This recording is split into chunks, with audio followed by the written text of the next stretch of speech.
Hello students, मेरा नाम अभिषेक और आज मैं आपको क्लास 11th की फिजिक्स पढ़ाने जा रहा हूं। तो बच्चों, आज हम बात करते हैं क्लास 11th के चैप्टर फर्स्ट यानी फिजिकल वर्ल्ड की, तो जो कि यूनिट फर्स्ट में आता है, जिसमें आपका चैप्टर फर्स्ट और chapter second units and measurement और फिजिकल वर्ल्ड, ये दो चैप्टर हैं आपके। तो आज हम बात करेंगे फिजिक्स के चैप्टर फर्स्ट की, और इस चैप्टर फर्स्ट में जो इंपॉर्टेंट टॉपिक्स हैं जैसे कि फंडामेंटल फोर्सेस, कंजर्वेशन लॉज, ये आज हम पढ़ने वाले हैं। तो बच्चों, बात करते हैं हम चैप्टर फर्स्ट और इसमें पढ़ते हैं हम सबसे पहले टॉपिक देखते हैं साइंस। साइंस का मतलब क्या होता है? तो बच्चों, साइंस का मतलब होता है टू नो, जानना, किसी भी चीज के बारे में जानना।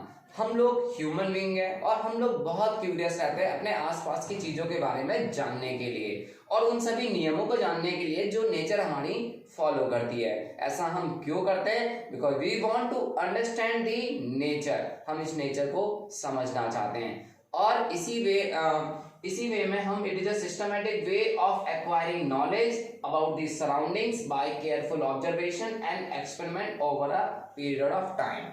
यानी हम लोग क्या करते हैं, हम लोग अपना कोई एक एम डिसाइड करते हैं और उसके प्रति हम लोग एक एक्सपेरिमेंट करते हैं और उस दौरान हम कुछ ऑब्जर्वेशन करते हैं। उन ऑब्जर्वेशन के बेसिस पे हम कुछ लॉज, कुछ प्रिंसिपल देते हैं और इसी वे में, यानी by applying knowledge in a systematic way, and that is called science. अब हम बात करते हैं साइंस की ब्रांचेस की। साइंस की बेसिकली तीन ब्रांचेस हम बात कर रहे हैं, फिजिक्स, केमिस्ट्री, बायोलॉजी। लेकिन आज हम बात करेंगे एग्जैक्ट साइंस यानी फिजिक्स की। फिजिक्स का मतलब क्या होता है? It is the study of nature and natural phenomena. यानी फिजिक्स का मतलब है कि जिसके हम प्रकृति और प्राकृतिक घटनाओं का अध्ययन करते हैं और उनसे जुड़े नियमों को जानते हैं। अब हम बात करते हैं फिजिक्स की ब्रांचेस की। फिजिक्स की भी सब ब्रांचेस हैं ताकि फिजिक्स को पढ़ना थोड़ा आसान हो जाए।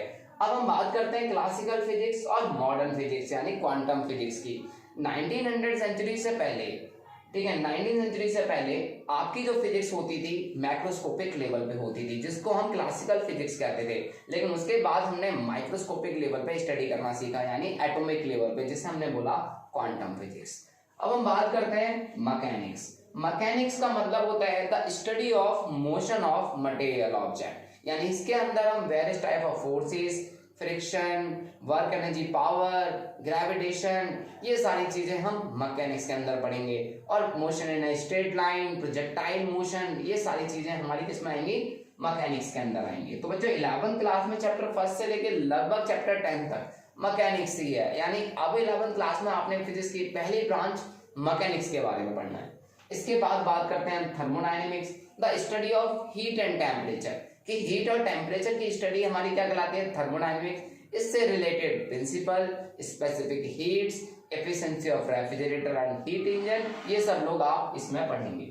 इलेक्ट्रिसिटी एंड मैग्नेटिज्म, जिसमें हम electric charge and magnetic poles के बारे में पढ़ते हैं, उनसे रिलेटेड उनकी प्रॉपर्टीज को समझते हैं। इसके बाद बात करते हैं हम लोग ऑप्टिक्स की। ऑप्टिक्स का मतलब होता है the study of nature and natural phenomena of light, कि लाइट से रिलेटेड जितने भी फिनोमिना होते हैं हम लोग वो ऑप्टिक्स में पढ़ेंगे। और इसमें हम रे diagram, formation by lens, mirror and thin films, हम वो भी सीखेंगे। इसके बाद बात करते हैं मॉडर्न फिजिक्स की, जिसके अंदर हम लाइट का ड्वेल नेचर, एटॉमिक लेवल पर हम फिजिक्स की स्टडी करेंगे, रेडियोएक्टिव फिनोमिना, न्यूक्लियस के बारे में जानना, ये सब चीजें हम इस चैप्टर में पढ़ेंगे। तो आज हम बात करेंगे अब फंडामेंटल फोर्सेस की, कि हमारे इस नेचर में कौन सी फंडामेंटल फोर्सेस अपना रोल प्ले करती है, कौन सी फंडामेंटल फोर्स स्ट्रॉन्गेस्ट होती है और कौन सी weakest. Thank you.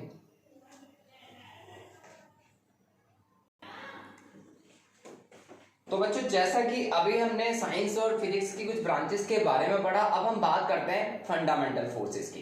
Fundamental forces वो होती हैं जो हमारे पूरे यूनिवर्स में लगती हैं, और 4 तरह की फंडामेंटल फोर्सेस होती हैं, जैसे कि number 1 gravitational force, number 2 week nuclear force, number 3 electromagnetic force और नंबर 4 स्ट्रॉन्ग न्यूक्लियर फोर्स। तो बच्चों, ग्रेविटेशनल फोर्स के बारे में पता है, न्यूटन ने 1665 में लॉ दिया, जिसमें ये बताया every body in this universe attract every other body with a force is called gravitational force, कि इस दुनिया में हर बॉडी एक दूसरी बॉडी को अट्रैक्ट करती है, उस अट्रैक्टिव फोर्स को उसने क्या बोला? Gravitational force. जिसकी रिलेटिव स्ट्रेंथ आपकी 1 होती है यानी, और इसकी रेंज जो है वो इनफाइनाइट होती है, यानी ये पूरे यूनिवर्स तक लगती है। It control the entire structure of universe, it bind us to the earth, atmosphere on earth due to gravitation force, satellite are revolving due to gravitation force. तो ऑल ऑब्जेक्ट इन यूनिवर्स, जितने भी massive object है जिनका अपना मास होता है और वहां पर लगती है ग्रेविटेशनल फोर्स। इसके बाद बात करते हैं हम week nuclear force. Weak nuclear force बच्चों, ये हम फोर्स ये जो फोर्स डिस्कवर्ड हुई during the beta decay of radio activity, कि जो रेडियो एक्टिव मटेरियल होते हैं, जिनका जो हैवी एलिमेंट्स होते हैं, मीन जो अनस्टेबल होते हैं, वे अपने अंदर से स्पॉन्टेनियस एमिशन करते हैं alpha, beta and gamma particles. Alpha beta particles होते हैं, अल्फा बोला जाता है हीलियम पार्टिकल्स को, बीटा बोला जाता है इलेक्ट्रॉन को, और गामा क्या होते हैं, रेडिएशंस होते हैं, और ये अपने आप को स्टेबल होने के लिए अपने अंदर से डिसइंटीग्रेट करते हैं इस तरह के पार्टिकल्स को। तो during the beta decay weak nuclear force होती हैं डिस्कवर, और उस दौरान वीक न्यूक्लियर फोर्स कब अराइज होती है, it arise due to short period of time between elementary particles, की एटम के अंदर जो एलिमेंट्री पार्टिकल्स होते हैं उनके बीच में ये अराइज होती है। और इसका जो रेंज होता है वो वेरी, इसकी जो रिलेटिव स्ट्रेंथ है 10⁻25 टाइम्स, एंड रेंज जो है इसकी वेरी शॉर्ट सब न्यूक्लियर साइज, जो न्यूक्लियस का साइज होता है वो लगभग 1 फर्मी होता है, 1 फर्मी मतलब 10⁻⁻15 मीटर, तो लगभग उतनी रेंज होती है इसकी, न्यूक्लियस तक लगते हैं। एंड सब elementary particle like electron and neutrino, तो इनके बीच में जो पार्टिकल्स के बीच में जो फोर्स लगती है that is called weak nuclear force. अब हम बात करते हैं इलेक्ट्रोमैग्नेटिक फोर्स, यानी इलेक्ट्रोमैग्नेटिक फोर्स का मतलब होता है कि such force arise between the charge particle, और ये फोर्स अट्रैक्टिव भी हो सकती है और रिपल्सिव भी होती है, डिपेंड करता है चार्ज के मैग्नीट्यूड यानी उसके साइन पे, यानी अगर वो सेम टाइप के चार्ज होंगे तो ये रिपल्सिव होगी, और अपोजिट टाइप के चार्ज होंगे तो वो अट्रैक्टिव होगी। और इससे रिलेटेड हम बहुत सारे फिनोमिना भी यहाँ देखेंगे, और जितने भी एटॉमिक और मॉलिक्यूल्स है ये फोर्स बहुत डोमिनेंट रोल प्ले करती है। इसकी जो रिलेटिव स्ट्रेंथ है वो 10⁻36 है, और इसकी जो रेंज है वो इनफाइनाइट रेंज तक लगती है भी, ठीक है, not the much larger, but ये जो फोर्स अराइज होती है बिटवीन द चार्ज पार्टिकल्स। और अब हम बात करते हैं स्ट्रॉन्ग न्यूक्लियर फोर्स। तो बच्चों ये जो फोर्स है आपने कभी देखा होगा कि जैसा कि अभी हमने पढ़ा कि like charge ripple unlike charge attract each other, but अब हम बात करें न्यूक्लियस की, तो न्यूक्लियस के अंदर होते हैं प्रोटॉन्स और सभी के पास होता है पॉजिटिव चार्ज, तो वो रिपेल क्यों नहीं करते, तो उन प्रोटॉन्स को बाइंड रखने का जो काम होता है that is called strong nuclear force. और इसकी जो रेंज होती है वो वेरी शॉर्ट सब न्यूक्लियर साइज तक इसकी रेंज होती है, और ये न्यूक्लियस के बीच में रखती है हैवियर एलिमेंट्री पार्टिकल जैसे प्रोटॉन प्रोटॉन प्रोटॉन न्यूट्रॉन। तो इस तरह की फोर्सेस हमारी ये हैं। और हम बात करते हैं कौन सी इनमें स्ट्रॉन्गेस्ट है, कौन में इनमें वीकेस्ट है। तो बच्चों बात करी जाती है ग्रेविटेशनल फोर्स, जो कि सबसे ज्यादा वीकेस्ट फोर्स है हमारे नेचर की। ये हमारी नेचर की कैसी फोर्स है, वीकेस्ट फोर्स है। कैसी फोर्स है बच्चों, वीकेस्ट। अब दूसरी बात, वीक का मतलब यहाँ पे वीक न्यूक्लियर फोर्स, तो ये वीक नहीं है, ठीक है, तो आपने ग्रेविटेशनल फोर्स ही हमारी इन सब में वीक है, ठीक है। और हम बात करते हैं सबसे strongest force that is called strong nuclear force. ये हमारे नेचर की सबसे स्ट्रॉन्गेस्ट फोर्स है, सबसे स्ट्रॉन्गेस्ट फोर्स। तो बच्चों आपको ये समझ में आया कि मैंने अभी 4 आपको फोर्सेस बताई हैं, चारों फोर्सेस के नाम आपको पता होने चाहिए, कौन सी सबसे वीकेस्ट है, कौन सी सबसे स्ट्रॉन्गेस्ट है। अब हम बात करते हैं इन चारों फंडामेंटल फोर्सेस की प्रॉपर्टीज के बारे में। वन बाय वन हम एक एक फंडामेंटल फोर्सेस को समझते हैं, देन फिर हम उसके बाद कंजर्वेशन लॉज ऑफ पढ़ते हैं, ठीक है। तो बच्चों अब हम बात करते हैं फर्स्ट फंडामेंटल फोर्स यानी ग्रेविटेशन फोर्स के बारे में। तो बच्चों ग्रेविटेशनल फोर्स होती क्या है, it is the force of mutual attraction between any two object separated by some distance by virtue of their masses, कि दो बॉडीज के मासेस के बीच में जो फोर्स लगती है and that is called gravitational force. अब हम बात करते हैं ये सबसे पहले लॉ किसने दिया, आपको याद होगा न्यूटन। तो न्यूटन ने ग्रेविटेशन लॉ के बारे में क्या बताया, तो आप सबको ये 9th क्लास में भी आपने कभी पढ़ा होगा, Newton's law of gravitation, Newton's law of gravitation. अब बच्चों उसने क्या बोला, Newton state that the force of attraction between two bodies is directly proportional to product of their masses and inversely proportional to square of distance between them at the line joining between them। अब हम बात करते हैं कि जैसे दो masses हैं, for example this is a body A and this is a body B। जैसे कि अगर हम अर्थ की बात करें तो अर्थ का अपना एक मास है और हमारा भी अपना एक मास है, तो यानी हमारे और अर्थ के बीच में जो फोर्स लग रहा है and that is called gravitational force. क्योंकि ग्रेविटेशनल फोर्स नहीं होती, ये सारे के सारे प्लैनेट सन के चारों ओर चक्कर नहीं लगा रहे होते। तो ये बात आपको क्लियर होना चाहिए। हमने इस न्यूटन ने क्या कहा कि two bodies of mass m1 and m2 और इनके बीच में जो डिस्टेंस है दैट इज कॉल्ड r को हमने क्या मान लिया, डिस्टेंस मान लिया। तो न्यूटन ने क्या कहा, न्यूटन ने कहा कि इनके बीच में जो फोर्स लग रही है, जो अट्रैक्टिव फोर्स लग रही है, वो क्या है कि force is directly proportional to product of masses, directly proportional to product of masses. बच्चों ये साइन है डायरेक्टली प्रोपोर्शन, यानी जितना ज्यादा मास होगा उतना ही ज्यादा ग्रेविटेशनल फोर्स भी होगा। अब हम बात करते हैं एंड, उसने क्या बोला, and force is inversely proportional to square of distance between them, यानी फोर्स इनवर्स स्क्वायर लॉ को भी ओबे करती है and force is inversely proportional to square between them. और जब हमने इन दोनों को कंबाइन किया from first and second we get, तो जब हम इन्हें कंबाइन करते हैं तो बच्चों आगे देखते हैं कि force is directly proportional to m1 m2 by r square. तो बच्चों जब ये प्रोपोर्शनल का साइन इक्वल में कन्वर्ट होगा तो एक यहाँ पर कांस्टेंट आता है, this is called g, m1 m2 divide by r square. और बच्चों इस g के बारे में आप सभी को पता है, इस g को बोला जाता है universal gravitational constant. This is not a gravity, it is a universal gravitational constant. तो g को जो बोला जा रहा है वो क्या बोला जाता है, यूनिवर्सल ग्रेविटेशनल कांस्टेंट। तो बच्चों आपको इसकी वैल्यू याद है क्या आज भी? अगर हम क्लास 9 में जब हमने इसकी वैल्यू पढ़ी थी तो वैल्यू क्या थी, 6.67 इंटू 10 की power minus 11 newton metre square पर केजी स्क्वायर। तो बच्चों जी, अब यूनिवर्सल ग्रेविटेशनल कांस्टेंट मतलब यूनिवर्स में आप किसी भी जगह चले जाएं, लाइक मास, ये कभी भी चेंज नहीं होते, ये यूनिवर्सल कांस्टेंट है, इनकी वैल्यू फिक्स रहती है। अर्थ पे अगर यूनिवर्सल ग्रेविटेशनल कांस्टेंट की वैल्यू 6.67 इंटू 10 की पावर माइनस 11 है, और अगर आप जुपिटर पे जाके देखते हैं तो ये वैल्यू चेंज नहीं होती, इसलिए ग्रेविटेशनल कांस्टेंट। तो आपको एक फॉर्मूला मिला जिससे आप दो बॉडीज के बीच में ग्रेविटेशनल फोर्स को कैलकुलेट भी कर पाएंगे। अब हम बात करते हैं बच्चों ग्रेविटेशनल फोर्स की प्रॉपर्टीज की।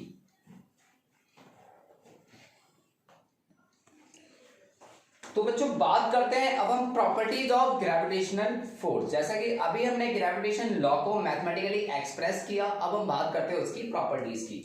तो बच्चों सबसे पहली प्रॉपर्टी, जैसे कि मैंने फंडामेंटल फोर्स में बताया भी, it is the weakest fundamental force of nature. तो बच्चों याद रखना है वीकेस्ट फंडामेंटल फोर्स कि चारों फोर्सेस में सबसे ज्यादा वीकेस्ट फोर्स कौन सी है, ग्रेविटेशनल फोर्स।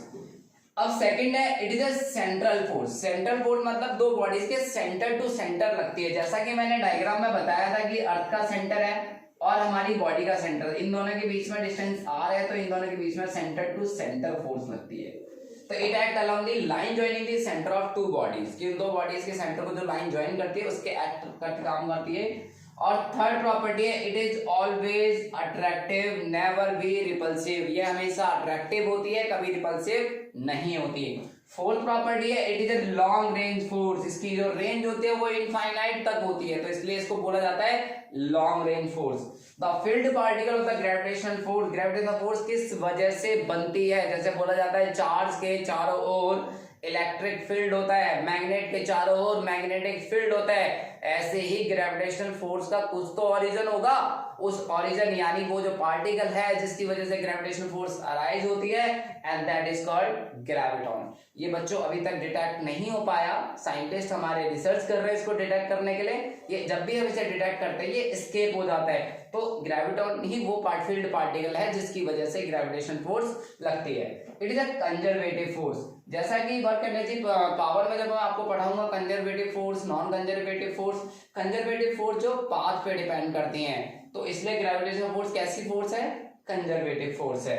अब हम जैसे बात करते हैं इसके एग्जांपल की, all bodies fall because of the gravitational force of attraction exerted on them by the earth, कि जितनी भी बॉडी अर्थ पे गिरती है वो क्यों गिरती है, क्योंकि अर्थ के द्वारा एक ग्रेविटेशनल फोर्स लगता है उन पे और इसी वजह से बॉडी फॉल करती है। न्यूटन के सर पे सेब गिरा तो नीचे ही क्यों गिरा, बिकॉज ऑफ ग्रेविटेशनल फोर्स। वो ऊपर क्यों नहीं गया, क्योंकि जो एक्सेलरेशन था वो बहुत कम था, कि जब वो सेब ऊपर से नीचे गिरता है, मान लो 300 ग्राम का जो सेब है, जब वो न्यूटन के सर पे गिरा तो 3 न्यूटन का फोर्स उसने लगाया, लेकिन एक्शन रिएक्शन जो न्यूटन का थर्ड लॉ था उसके अकॉर्डिंग जो एक्सेलरेशन नोट किया गया वो 0.5 इंटू 10 की पावर 24 -24 जो निकाला गया एक्सेलरेशन बहुत कम था, जो डिटेक्ट नहीं हो पाया, इतना कम एक्सेलरेशन महसूस नहीं होता क्योंकि अर्थ का जो मास है बहुत ज्यादा हैवी है, तो लाइटर बॉडीज का ग्रेविटेशन फोर्स पता नहीं लगता इतनी जल्दी से, तो इसलिए वो ऊपर नहीं है। इस बात को हम एक्सप्रेस भी करेंगे आगे चल के। सेकंड में all planet revolve around the sun, जितने भी प्लैनेट हैं सन के चारों घूम रहे हैं because of gravitational force. Moon is revolving around the earth because of gravitational force and satellite is revolving around the earth, artificial satellite is revolving around the earth is due to gravitational force and it bind us to the earth. ये हमें अर्थ से जोड़ के रखती है, ये वाली force हमें अर्थ से बाइंड करके रखती है, और हमारे अर्थ पे जो एटमॉस्फेयर है बिकॉज ऑफ ग्रेविटेशनल फोर्स। अब हम बात करते हैं second fundamental force, weak nuclear force.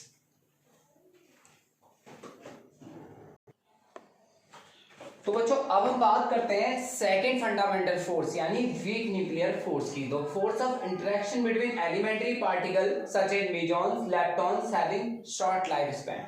बच्चों होता क्या है कि जितने भी रेडियो एक्टिव एलिमेंट है, रेडियो एक्टिव एलिमेंट जैसे कि कोई भी आप ले लो, आपका यूरेनियम है, थोरियम है, पोलोनियम है, तो ये सारे रेडियो एक्टिव एलिमेंट्स होते हैं, और जब इनके अंदर बीटा डिके होता है तो बीटा डिके में क्या होता है कि न्यूट्रॉन कन्वर्ट हो जाता है प्रोटॉन और इलेक्ट्रॉन, मतलब इलेक्ट्रॉन और न्यूट्रिनो में। तो इलेक्ट्रॉन और न्यूट्रिनो जब आपस में इंटरेक्ट करते हैं because of weak nuclear force, तो मैंने जैसे कि बताया the force of interaction between elementary particles such as neutrons, electrons, these are the counter particles of proton and neutron having short lifespan and such force discovered during experiments in radioactivity when beta decay was studied। Beta particle बोला जाता है electron को। अब हम बात करते हैं इसकी प्रॉपर्टीज की। Week nuclear force is much stronger than gravitational force, ये 10 की पावर 25 टाइम्स स्ट्रॉन्गर होती है ग्रेविटेशनल फोर्स से, and but much weaker then electromagnetic and strong nuclear force के कंपेयर में ये वीक होती है। It operates only through a range of nuclear size, ये न्यूक्लियर साइज तक ही ऑपरेट होती है, and it is caused decay of elementary particle का जो decay होता है and because of weak nuclear force। बच्चों रेडियोएक्टिविटी एक अच्छा नेचुरल फिनोमिना है जिसे आप 12th क्लास में आप सीखेंगे न्यूक्लियाई चैप्टर में। तो रेडियोएक्टिविटी में होता है क्या बच्चों, डिसइंटीग्रेशन होता है अल्फा बीटा पार्टिकल्स का एंड गामा रेडिएशंस का। तो बच्चों इसको हम आने वाले समय में सीखेंगे, फिलहाल आप ये दो प्रॉपर्टीज समझ लीजिए। तो बच्चों अब हम बात करते हैं थर्ड फंडामेंटल फोर्स यानी इलेक्ट्रोमैग्नेटिक फोर्स की। तो ये फोर्स क्या होती है, the force of interaction of charge particles are known as electromagnetic force, यानी दो चार्ज पार्टिकल्स के बीच में जो फोर्स लगती है and that is called electromagnetic force. अब हम जैसे कि अगर हम बात करें इलेक्ट्रोस्टैटिक फोर्स, जब दो चार्ज रेस्ट में हो उन दोनों के बीच में जो लगती है इलेक्ट्रोस्टैटिक फोर्स, और इसको कूलॉम्ब ने कैसे एक्सप्लेन किया। कूलॉम्ब ने क्या कहा कि द फोर्स ऑफ अट्रैक्शन और रिपल्शन, क्योंकि चार्ज पॉजिटिव और पॉजिटिव नेगेटिव भी हो सकते हैं, वो अट्रैक्टिव भी हो सकते हैं और रिपल्सिव भी हो सकते हैं। तो क्या कहा उसने, द फोर्स ऑफ अट्रैक्शन और repulsion between two charge body, between 2 point charge static body या between 2 static point charge body is, दो चार्ज बॉडी हैं जिनका चार्ज Q1 एंड Q2 है, और इनके बीच में जो फोर्स लग रहा है F, the force of attraction or repulsion between two charged body is directly proportional to product of magnitude of charge। magnitude of charge बच्चों मॉड्यूलस में लेंगे क्योंकि चार्ज आपको पॉजिटिव कंसीडर करके ही चलना है यहाँ पर। तो force is directly proportional to product of magnitude of charge and inversely proportional to square of distance between them. तो उसने क्या बोला कि फोर्स जो है वो दोनों चार्जेस के प्रोडक्ट के बराबर है मैग्नीट्यूड के, और इनवर्सली प्रोपोर्शनल है स्क्वायर ऑफ डिस्टेंस। तो from first and second equation से अगर आप कंपेयर करके देखें वी गेट, हमें क्या प्राप्त होता है, force is directly proportional to Q1 Q2 by R square. जब ये प्रोपोर्शन का साइन हट जाएगा तो एक कांस्टेंट आएगा that is called Coulomb's constant, और इस कूलॉम कांस्टेंट की जो वैल्यू होती है बच्चों वो होती है 9 इंटू 10 की पावर 9 न्यूटन मीटर स्क्वायर पर कूलॉम स्क्वायर। तो this is a Coulomb constant.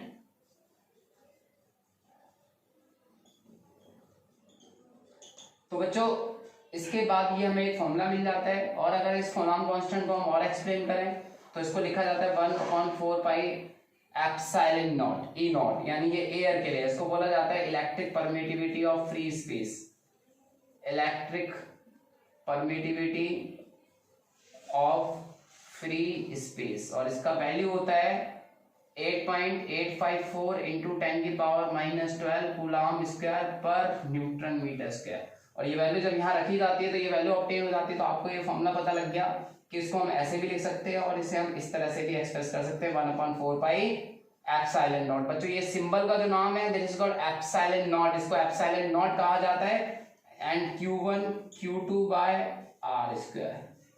तो ये आपको कूलॉम्स लॉ मिल गया। अब हम बात करते हैं इलेक्ट्रोमैग्नेटिक फोर्स की प्रॉपर्टीज की।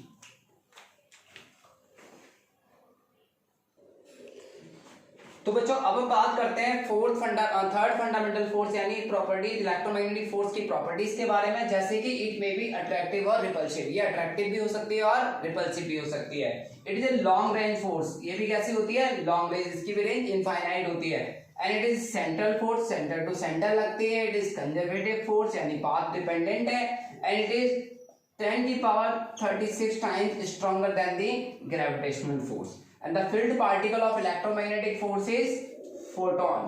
और लास्ट हम बात करते हैं एग्जांपल की। It has been study of several phenomena such as tension in spring forces and forces of friction. ये सारी प्रॉपर्टीज हमारी किससे रिलेटेड है, इलेक्ट्रोमैग्नेटिक फोर्स से।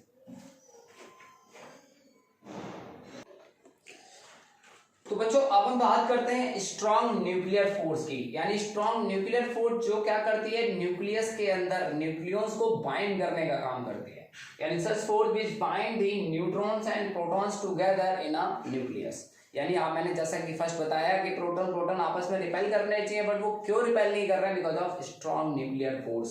एंड प्रॉपर्टीज क्या है, it is the strongest fundamental force of nature. तो जैसे कि बच्चों अभी आपको पता लगा it is the strongest fundamental force, पूछा जाए तो आपको क्या एग्जांपल देना है, strong nuclear force. And it is short range force, ये बहुत न्यूक्लियर साइज तक लगती है, that operate only over the size of nucleus. ठीक है, और कुछ साइज कम हो जाने पे न्यूक्लियस में 0.2 फर्मी से भी साइज अगर कम हो जाता है तो ये रिपल्सिव भी हो जाती है।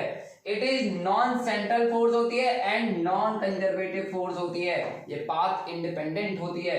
It has charge independent character. क्यों ऐसा प्रोटॉन को बाइंड रख पा रही है, क्योंकि ये चार्ज पे डिपेंड करती ही नहीं है, independent on charge. And it is caused by the exchange of particles of pi meson particles के एक्सचेंज होने की वजह से फोर्स अराइज होती है। तो इसके एग्जांपल है radioactive occurs in heavier nuclear because of insufficient nuclear force, and आपको स्टेबिलिटी ऑफ न्यूक्लियस जो स्टेबल है because of strong nuclear force. और भी आपने नेचुरल फिनोमेना देखे जैसे कि न्यूक्लियर फिजन, न्यूक्लियर फ्यूजन। अब आपने न्यूक्लियर फ्यूजन सन के अंदर जो केमिकल रिएक्शन हो रही है, हाइड्रोजन हाइड्रोजन आपस में फ्यूज हो रहे हैं एंड हैवी न्यूक्लियाई यानी हीलियम बना रहे हैं और एनर्जी रिलीज कर रहे हैं, that is called nuclear fusion. और जो एटॉमिक बॉम्ब होता है यूरेनियम पे जब न्यूट्रॉन से बम्बार्डमेंट की जाती है तो वो दो मॉडरेट न्यूक्लियाई में टूट जाते हैं बिकॉज ऑफ न्यूक्लियर फ्यूजन। तो स्ट्रॉन्ग न्यूक्लियर फोर्स अब आपको क्लियर है। इसके बाद हम कुछ क्वेश्चंस करते हैं बच्चों।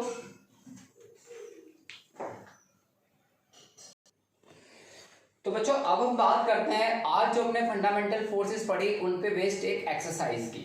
जैसे कि फर्स्ट क्वेश्चन है the ratio of the strength of 4 fundamental force in nature. बच्चों मैंने आपको फंडामेंटल फोर्सेस की स्ट्रेंथ बताई, आपको उन्हें रेशियो वाइज लिखना है। सेकंड क्वेश्चन है name the weakest fundamental force in nature, and इसका बी पार्ट है name the strongest fundamental force in nature. Third question है आपका strong nuclear force is caused by the exchange of particle cord. Strong nuclear force किन particles की वजह से होती है, उन पार्टिकल्स का नाम लिखना है। फोर्थ क्वेश्चन है name the 2 Indian born physicist who have been awarded Nobel prize in physics. कि इंडिया से नोबेल प्राइज फिजिक्स में पाने वाले 2 व्यक्तियों के नाम बताइए। फिफ्थ क्वेश्चन है arrange fundamental forces in decreasing order of strength. तो बच्चों ये एक्सरसाइज आपके लिए होमवर्क के तौर पे है जो कि इसके सॉल्यूशन में नेक्स्ट वीडियो में बताऊंगा आपको।